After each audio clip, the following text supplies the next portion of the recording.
Welcome, I'm the Kaiju no Kami, and today I'm going to kick off Mothra Madness. This month I'm going to be covering the remaining 4 movies to feature Mothra that I have yet to review, all of which star the title character.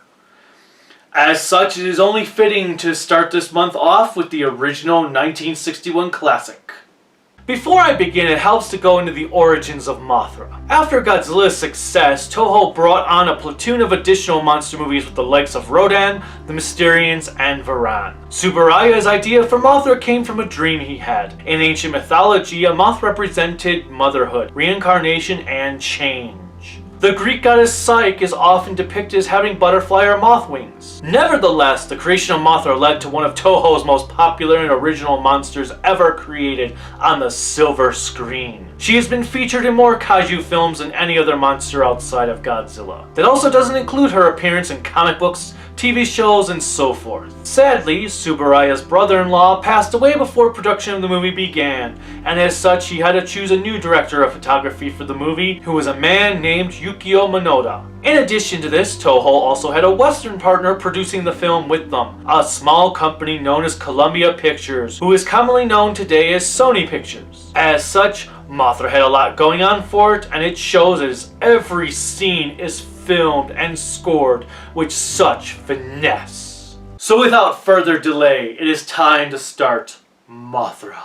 Our movie begins with a ship called the Genyumaru 2 being caught in a typhoon that is shipwrecked near a nuclear landfill known as Infant Island. The survivors are rescued and it is discovered they are unaffected by any type of nuclear radiation whatsoever. Here we are introduced to journalist Sen Fukuda and his photographer Michi Hanamura. They are played by Furanki Saikai and Kyoko Kagagawa. The survivors believe the natives of Infant Island feeding them a special juice is what cured them of having radiation poisoning. The Roliskian government puts forth an expedition led by a man named Clark Nelson, portrayed by Jerry Ito, who has total control of everything they find. As such, he doesn't want any reporters going on the trip. Hiroshi Koizumi plays the other lead character, a linguist named Shinichi Chujo, who is supposed to be going on the trip to act as a translator. Sen sneaks aboard the ship and is departing, and he is discovered by Nelson, who is ready to shoot the man were it not for Chujo barging in on him.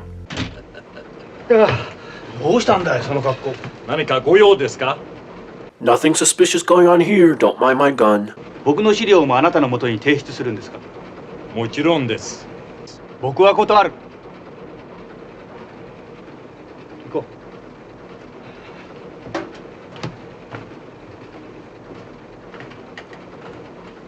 Sen is allowed to stay on the voyage, but is a security guard rather than a reporter. Once on the island, they discover a large jungle in its center. Welcome to the jungle.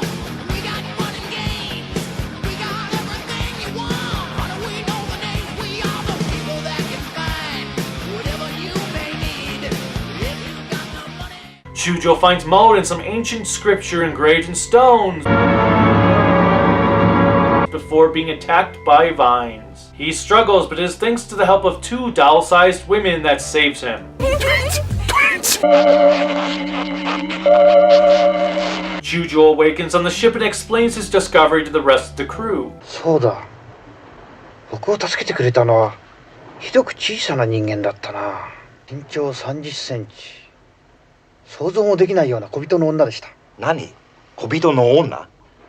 They quickly head out in search of these women, and when they do, Nelson tries to kidnap them.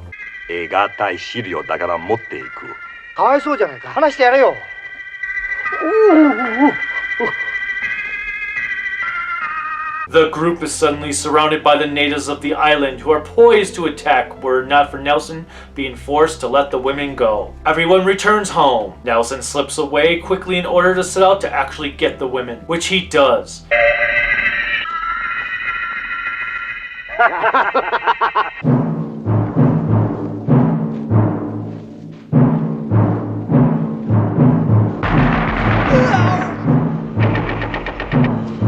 Unfortunately, it seems like they forgot to activate their god mode, and most of them are killed. One lone surviving native begs to their god, and a giant egg is unearthed.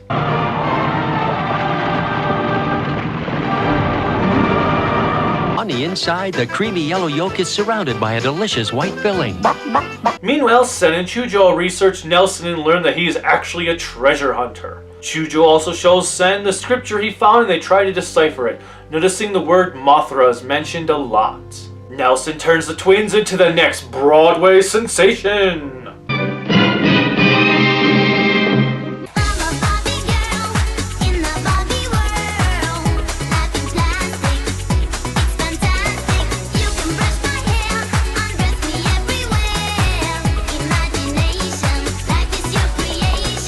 Their song sent a telepathic message back to Infant Island where the natives perform a ritual that births Mothra from the egg.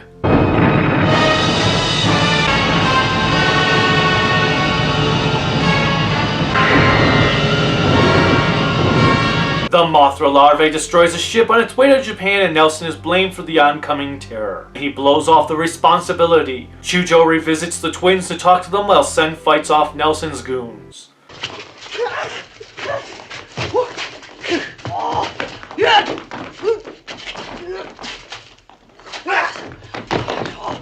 There he learns Mothra is able to locate them through telepathy. テレパシーの遮断できますか？この物体は原子炉にも利用されている合成物質だが、すべての電波を遮断する特質がある。これで箱を作ればモスラに小美人の居所がわからなくなるわけだな。As always, the military sends out an unsuccessful strike to the approaching monster. Nelson's show is shut down by the government while Mothra attacks a dam. Chujo's younger brother Shinji tries to rescue the twins but is caught. He is left tied up in Nelson's office who flees the country using a fake ID. Mothra continues to traverse through Japan until she ultimately cocoons herself upon Tokyo Tower. This is great news actually. It normally takes the average moth about 2 weeks to pupate into an imago. That means that, let's see here. Got my little calculator here on my phone. So, the average imago is about 150 millimeters. And Mothra is about 50 meters, which you average that, it's actually going to be 50,000 millimeters. Now, let's see. So, that is 334 times. So Mothra is 334 times bigger than your average moth. So now if we do this right, 2 weeks times 134 and carry the 1. What you do here, multiply that. Okay, so approximately it's going to take Mothra 47 weeks to hatch out of its cocoon. This is really good news. Because that means as long as no one goes and does anything stupid,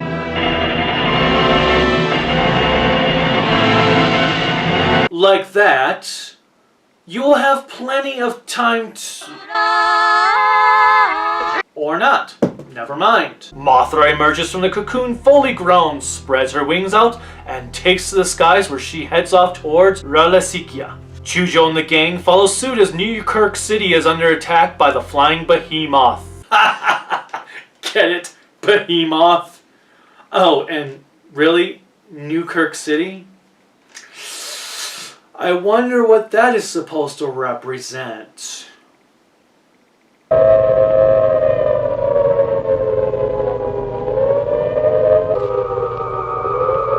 Although, it is kind of cute that Toho thinks there's palm trees in New York.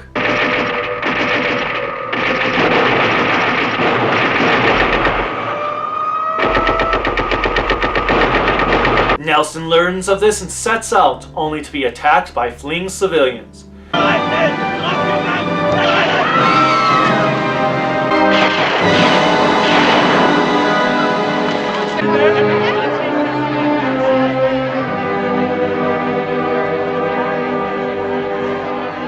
Chujo and Sen arrive at the church where the twins were retrieved.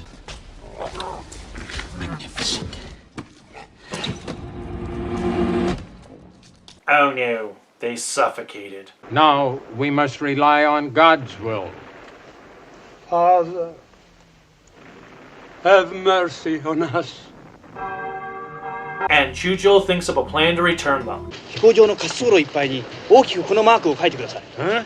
やってみましょう。 Trying is the first step towards failure. それからこの町全部の教会の鐘を3時に一斉に鳴らしていただけませんか。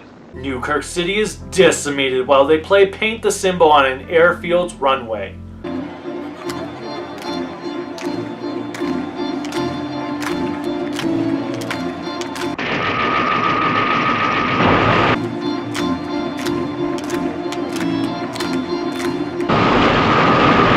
Toy boat, toy boat.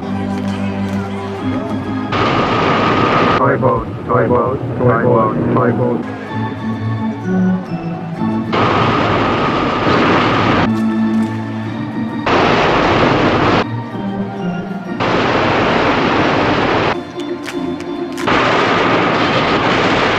Church bells from across the city ring to summon Mothra to the airfield, where the twins are returned to her. The trio flies away together and the day is saved.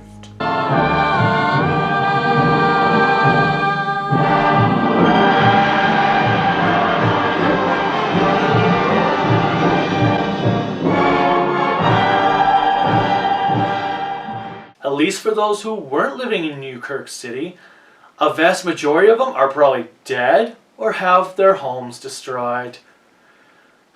But happy ending, everybody! The plot to this movie feels an awfully lot like a King Kong plot, and yet it is done so masterfully that you ignore that factor. If you want to talk about a near-perfect movie, this is indeed one of them.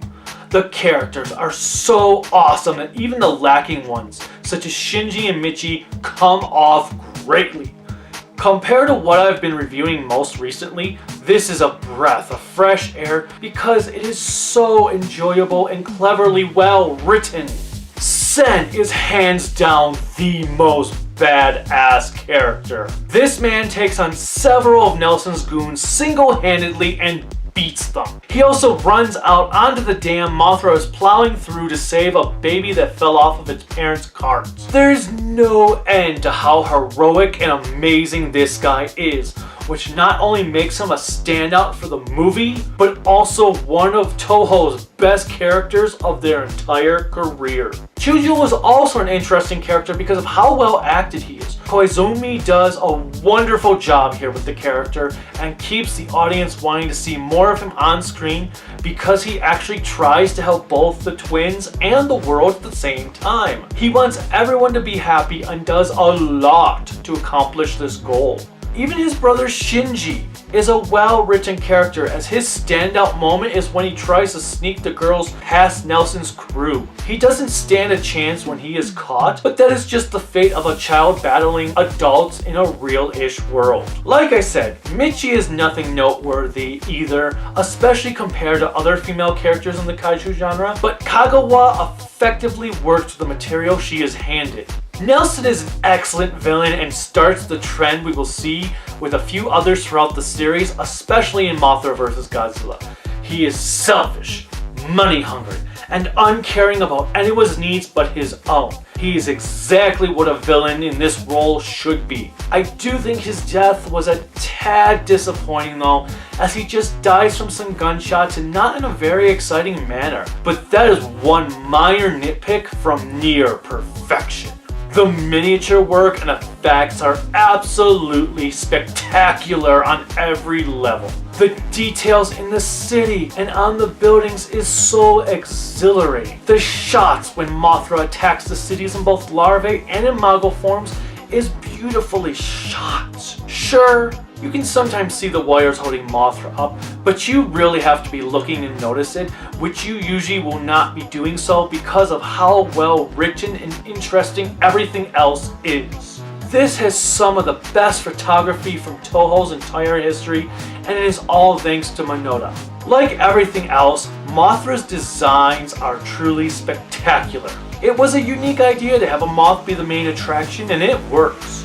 At first glance, it is a laughable idea. Watching it in action though completely dissolves any doubt. This is how much the people at Toho mastered their craft when they made this film. The brown larvae form is cool, although interestingly enough, I remember Sony's old VHS tape showing Mothra as green on the box, which always bewildered me. Nevertheless, the browns showcase her earthly spirit. The highlight of her design is hands down the adult form. The wings are so beautiful and they are huge. This is hands down the finest Mothra design to ever grace these movies, regardless of how good she looks in some of her latest incarnations. And let us not forget the details of her fur. Finally, there is Yuji Koseki's score. I'm unfamiliar with his other credits, but his work here is nothing short of excellence. The drums from the natives when Nelson grabs the twins is excellently constructed.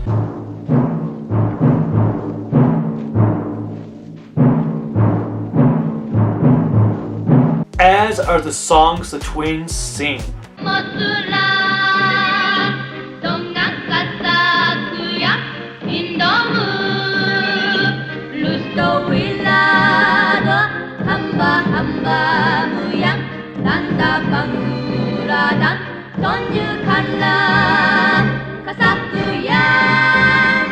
I could go on for hours praising how amazing this movie is. In fact, I could spend the entire month doing so, but as much as I'd love to, there are 3 other movies I do need to watch. However, I will say this, if you have never seen this movie before, you are doing both yourself and the history of Japanese cinema a disservice. Don't you agree, Mothra? Exactly. That brings this review to a close. Join me next time as I tackle 1996's Rebirth of Mothra. Yay. Until then, bye.